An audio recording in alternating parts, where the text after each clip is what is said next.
have a reflection on that wonderful Pepsi commercial that we got to see with the wonderful Kendall Jenner. Isn't that great? I didn't see that. We give it up for that Pepsi commercial. She basically gave a cop a Pepsi and stopped injustice for the whole world. It was amazing. It dropped everything. Not as much as her mother cutting off her own penis, but she literally had changed the world at that point. I would like to go to Dr. Pepper and be like, tonight, Dr. Pepper, let's start a good one. Let's get Kim Kardashian, Kanye West, and get Kim to walk up with a Dr. Pepper, hand it over to that cop, and watch that cop just hit her in the fucking face with a billy club. And the whole time Kanye West is shouting, but he's not shouting at the fact that his wife got hit in the face with a fucking billy club. No, he's just like, I'm the best fucking rapper around. Don't fuck with that shit. I'm fucking hot, fucking on here. Jay-Z, fuck you. Beyonce, fuck you. What the hell is this guy's problem? I just love it. Whoa. Hold up. We're getting some fight up from the crowd here. Oh, she's getting mad. What happened? That's what Kanye said at a concert. He said, fuck you, Beyonce. He said, fuck you, Jay-Z. It was very inappropriate for to be a best friend. Because he's a best friend. He's supposed to be someone that loves those people, but he basically said that. And don't give a fuck about him. Exactly. Well, because he's with the Kardashian. That's the whole reason. That's the whole reason, sweetheart. Thank you for justifying that. You are a sweetheart. I wasn't dissing Kanye whatsoever. You know, you're from Houston. That's cool. I love Whitney Houston. She's my favorite. She's my girl. Hey, did you hear that they actually have that going on Broadway right now? Yeah. You know, the whole, security guard movie, with Kevin Costner, It's, what is it called again? Whatever, I don't give a shit, to be honest with you. I didn't watch it, but it was a great movie, and Whitney Houston, oh, God rest her soul, had a beautiful voice. Loved her. I really did. Little backstory, when I was about 2 years old. 2 years old. Maybe 3, I don't know. My dad, auto body mechanic, used to, have an air compressor with the hose and everything, and greatest gift of all came on, and I lost my shit, to be honest with you. I got up there and I was like, oh, the greatest gift of all. I'm hitting fucking, shit that I would never, ever have in my tour. High notes, low notes, I was rocking it, sweetheart. It was hot, it was, at some point, when I got older, I made love to myself, so, and that's okay, that is okay for everyone, it's a good time for me. I just thought that was a good one. Thank you so much, sweetheart. What's your name? My name is Cameo. Well, damn it, you just made the largest one of your lifetime right now. Hell now, Cameo. Everybody give it up for Cameo, she's amazing. Beautiful. All the way from where were you from again? Houston, Texas. Good old Texas time. I have family out in Texas apparently, and I've never been there. Never really had a desire to go there, but I'll tell you what, I've heard that no one fucks with Texas.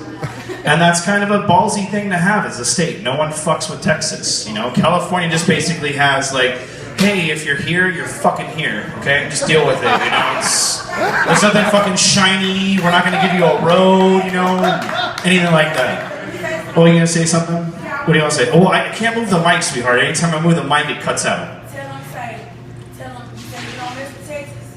Besides that, what the sign say when you walk into Texas? What do you say when you walk into Texas? What do you say? The sign says when you drive in Texas, what do they say? They say don't mess with Texas. Don't mess with Texas. There you go. I just said that. Cameo. She's camped up. She's on fire tonight. The stars at night are big and bright. The best cameo of tonight. Give her a round of applause.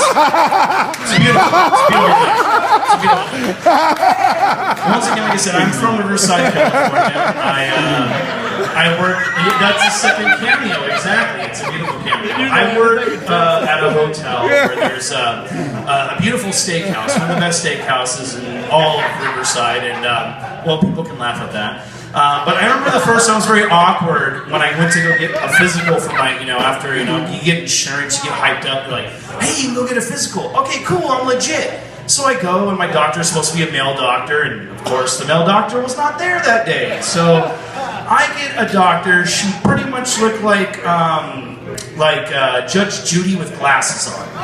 And she comes in and she decides, hey, I'm gonna give you your physical. And I'm trying to be very respectful and everything. And she's like, I got my little, loincloth on, and I'm trying to hide my ass crack with the little back whip. And it's not fun. It's not fun. A lot of wind going back there. A lot of unsecure areas. But I'm like, okay. Tied my knot up. And she, as a very, she pulls her little slot in, her little stool, boom, right underneath. Like she's gonna milk me like a fucking cow. And I'm like, okay, this is a little awkward. But she comes underneath and she gets under my area and she starts fiddling my kids' committles, my nuts, my hairy balls, if you will.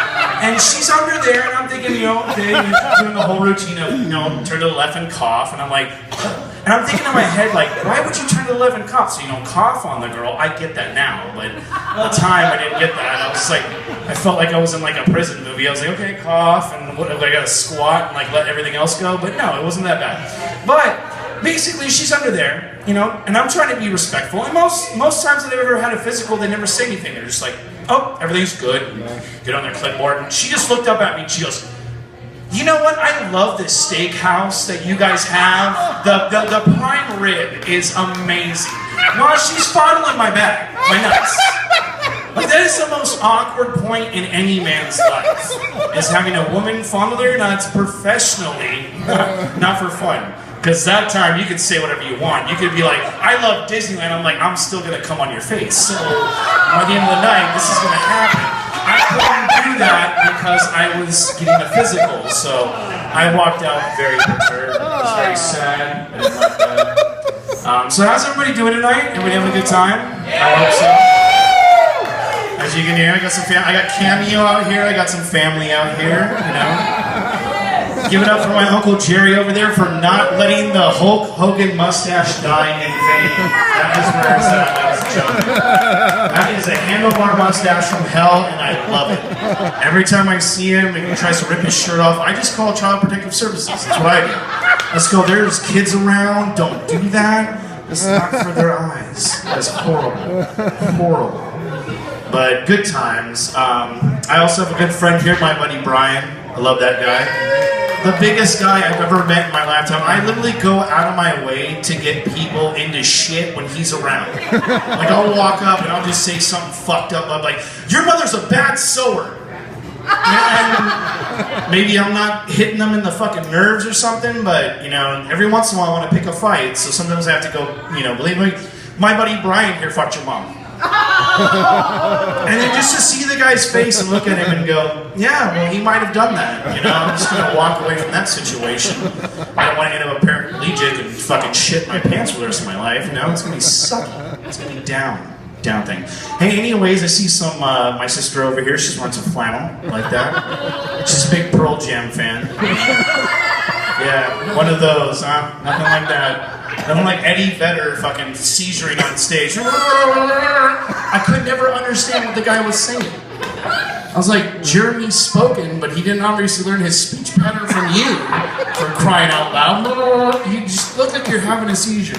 Somebody turn the disco lights down. This guy is having a problem. Good times. I grew up listening to a lot of heavy metal music. I don't know if there's big heavy metal guys out here. Anybody listen to heavy metal? Yeah. Awesome, we got some heavy metalers over here. I grew up on big Pantera fan, as you can see. Oh, your sister used to call them She used to call them Panthera. Yeah, there you go, Panthera. She wasn't hip on that. She was hip on the Bob Marley, smoking a lot of weed, Then years later, she got sober and her brother's a fucking stoner. So I don't know how that works out, but we did that.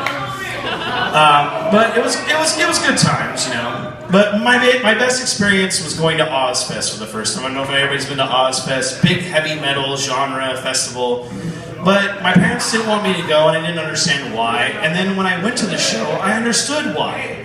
I show up, not even 15 minutes into the show, I see someone vomit on themselves. 10 minutes later, I see people fucking in the crowd.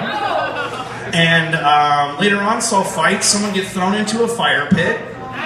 And I was like, well, you know what? Next to church, this is the best place I've ever fucking been, to be honest with you. This is good. I've been to a lot of Christmas Mass in the Catholicism area, and I'll tell you what, Ozfest is where it's at, good times. Well, thank you very much. My name is Gary Hornyak. Thank you guys for listening to me.